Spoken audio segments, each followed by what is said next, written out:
dikatakan oleh Pak Wali Kota bahwa ini adalah revolusi mental sebagai gerakan moral,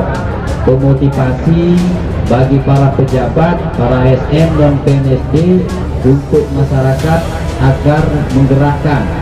sehingga revolusi mental ini bisa berjalan dan kita semua bisa melaksanakan